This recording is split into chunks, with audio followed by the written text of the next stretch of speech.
నెల్లూరులో రెండో రోజు ఘనంగా రొట్టెల పండుగ ప్రారంభమైంది. రొట్టెల పండుగకు భారీగా ప్రజలు తరలి వస్తుండటంతో పోలీసులు ప్రత్యేక ఏర్పాట్లు చేశారు. నిన్న బారాషాహి దర్గాలో ప్రారంభమైన రొట్టెల పండుగ మొత్తం 5 రోజుల పాటు కొనసాగనుంది. నిన్నటి నుంచే భక్తులు అధిక సంఖ్యలో తరలి వచ్చి రొట్టెలు సమర్పించుకుంటున్నారు. ఎక్కువగా సంతానం లేని వారు, ఆరోగ్యం, ఆర్థికంగా ఇబ్బందులు పడుతున్న వారు రొట్టెలను సమర్పించుకుంటున్నారని అక్కడి వారు చెప్తున్నారు. రొట్టెల పండుగ సందర్భంగా ట్రాఫిక్ ఇబ్బందులు తలెత్తకుండా పోలీసులు ప్రత్యేక చర్యలు తీసుకున్నారు.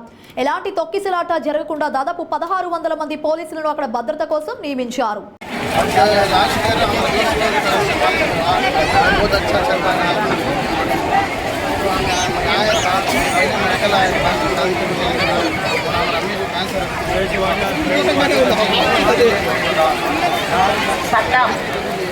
श्रीनिवासपुर वाले सद्दाम, श्रीनिवासपुर वाले होटल, श्रीनिवासपुर वाले सद्दाम होटल का पास करते जा, होटल का पास हिंदूपुर वाले आए।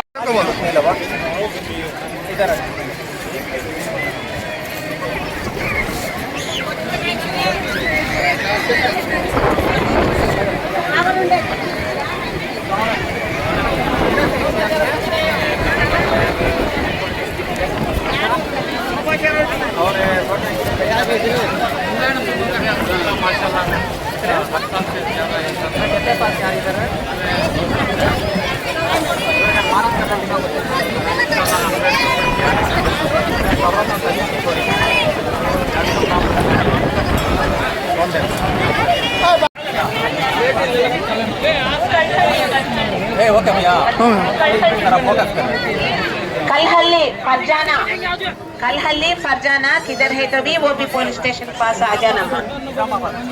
रसी के जोर कते कलहल्ली फरजाना किधर है तो भी वो भी पुलिस स्टेशन पास आ जाओ। रामनगर वाले नसीमा बानो, रामनगर वाले नसीमा बानो किधर है तो भी वो भी पुलिस स्टेशन पास आ जाओ। तुम्हारा हस्बैंड, तुम्हारे बच्चे रोते हैं, जल्दी से आ जाओ। విజయవాడ నుంచి వచ్చాము రొట్టెల కోసం అని చెప్పి. మేము గత సంవత్సరం రొట్టెలు తీసుకెళ్ళడం జరిగింది. మాకు అయిన రుచి గురించి రొట్టెలు తీసుకెళ్ళాము. అది బాగా పని అయింది. మళ్ళీ రొట్టెలు తెచ్చుకోవడానికి అని చెప్పి వచ్చాము. రొట్టెలు తీసుకుంటున్నాము. ఈ పండగకి మేము అటెండ్ అయ్యి ఇలా చేయడం అనేది మాకు ఎంతో ఆనందదాయకంగా ఉంది. అంత దూరం నుంచి వచ్చి ఇక్కడ ఎలా ఉంటుందని చెప్పి అనుకున్నాము. ఇక్కడ చాలా ఉల్లాసంగా, ఉత్సాహంగా కార్యక్రమం అంతా చాలా బాగుంది. గవర్నమెంట్ కూడా అన్ని రకాలుగా సపోర్ట్ చేసి ఈ కార్యక్రమాన్ని విజయవంతం చేస్తున్నందుకు ఆనందంగా ఉంది. సో మీరు ఎన్ని సంవత్సరాల నుంచి వస్తున్నారన్నా ఇక్కడికి? మేము 2 సంవత్సరాల నుంచి వస్తున్నామండి. మా పాప గురించి, మా బాబు గురించి 2 సంవత్సరాలు వరుసగా వచ్చామండి. వాళ్ళకి మంచి మార్కులు వచ్చాయి అని చెప్పి మళ్ళీ ఈ సంవత్సరం కూడా వచ్చి మొక్కు చెల్లించుకొని మళ్ళీ చదువుల కోసం, మా పెద్ద చదువుల కోసం మళ్ళీ మొక్కు తీసుకుని వెళ్తున్నామండి. మళ్ళీ నెక్స్ట్ సంవత్సరం కూడా వచ్చి మొక్కు తీర్చుకున్నారని ఆ దేవుడిని ప్రార్థిస్తున్నాం. అంటే ఖచ్చితంగా ఇక్కడ మొక్కుబడి తీర్చుకుంటే మనం అనుకున్నది సాధిస్తామనేసి కంపల్సరీగా జరుగుతుందండి. ఆ నమ్మకం అయితే నాకు ఉందండి. ఎందుకంటే నేను ఎన్నో గుళ్ళకి, గోపురాలకి తిరుగుతూ ఉంటాను రెగ్యులర్గా. ఇక్కడ ఈ పండగ అనేది చాలా